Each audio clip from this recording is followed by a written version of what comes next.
Gabe, happy birthday. Ah!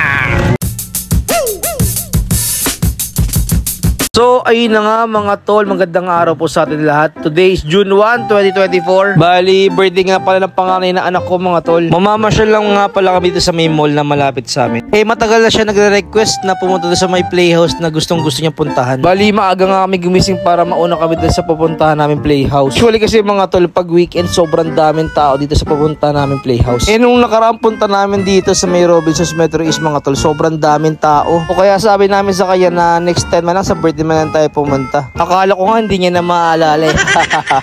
So wala pa rin tayo no choice mga tol. Natupad pa rin yung kanyang pangarap na pumunta dito sa may Jollyland. So nakita niyo naman kung gaano kasaya yung anak ko, di ba? So ay nga pala yung price list kung ilang oras kayo mag-i-stay. Meron sila dyan mga tol. I-post nyo na lang pala yung video. Tapos kailangan pala mag-register muna bago kayo magbabayad dun sa cashier mga tol. So ayan, nakapila na nga pala kami dyan.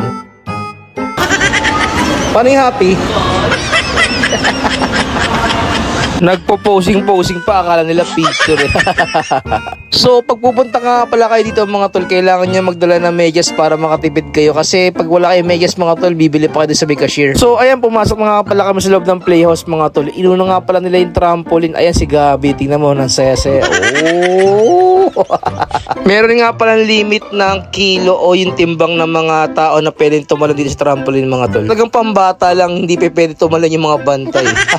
So sobrang dami nga na pwedeng paglaruan dito sa loob ng playhouse na to mga tol. Hindi ko na nakita si Gabe dito. Merong sarili na mundo yung anak ko mga tol eh. Sobrang excited niya kasi gusto niya talaga puntahan lahat, bawat part ng amusement park o yung playhouse. Pati ayos lang naman na iwanan si Kuya Gabe dito mga tol dahil 9 years old na rin pala siya. Unlike ng mga ibang niyang kapatid mga tol is 3 pati 1 year old. So kailangan talaga bantayan para hindi makaksidente pati mawala yung bata, di ba? Pero habang nagbi-video ko dito mga tol, syempre nakaantabay pa rin ako kay Gabe para at least nakikita ko siya. Para sa akin mga tol, maganda nga talaga pagpupunta dito na mas maaga pa dun sa oras na nag-open sila. Dahil kaunti pala yung mga tao, di ba? Makikita nyo naman dito. Hindi kayo yung unang-una, di ba? Maglalaro dun sa loob ng mismong playhouse. So ayun nga pala si Gaten pati si Gabi nagpi-picture taking.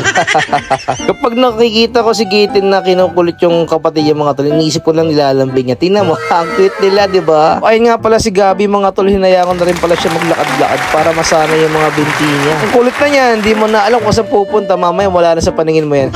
Yung mga si Gaten naglalaro sa xylophone. Tapos biglang darating si Kuya Gabe out of nowhere, di ba? Ayan, pawis na pawis. So ito nga pala yung kabilang side ng amusement park o yung playhouse mga tol. Meron din pala sila dito mga bump car. Di pag gusto mo gumamit na ng bump car mga tol, mag-add ka lang pala ng 50 pesos. So ayan, mga nakakadalawang oras pa lang pala kami dito mga tol. Tapos medyo pagod na nga pala si Gabe. Pakis-kiss pa yan, may gusto ata mamaya. So ayan, syempre tamang enjoy pa rin yung mga bata, di ba? Kasama yung tita nila, si mami. Tapos ayan tol, si Gabe tamo solo na naman. Happy birthday anak. So kapag pupunta kayo dito mga tol, para sa akin mas maganda pumunta kayo na mas maaga. So paki-comment down below naman kung ano talagang best na araw pumunta dito mga tol. Yung tipong onti lang yung tao para mas ma-enjoy nyo yung place mga tol. So ay nga pala si Kuya Gate naglalaro ng dinosaur, di ba? Favorite niya yun tol, yung dinosaur, kaya wala tayong choice. So ay nga rin pala si Gabi, tamang laro-laro lang sa Gedli. Si Kuya Gate, ayan din ang kulit. Medyo nahihirapan nga siya maglakad-lakad dyan sa low mismo ng ewan ko ba, parang tunnel. Kasi yung mismong floor nung nilalakaran niya is parang net lumulusot yung paa niya kaya nahihirapan siya maglakad. So ayan, after ng 10 years nakaraos din siya, nag-slide na lang siya. Tapos nakita ko nga pala yung asawa ko mga tol, nag-enjoy din doon, nag-aalambaras. Itong part nga pala nito ng playhouse mga tol, pwede ito sa mga matatanda and depende rin pala sa height mga tol.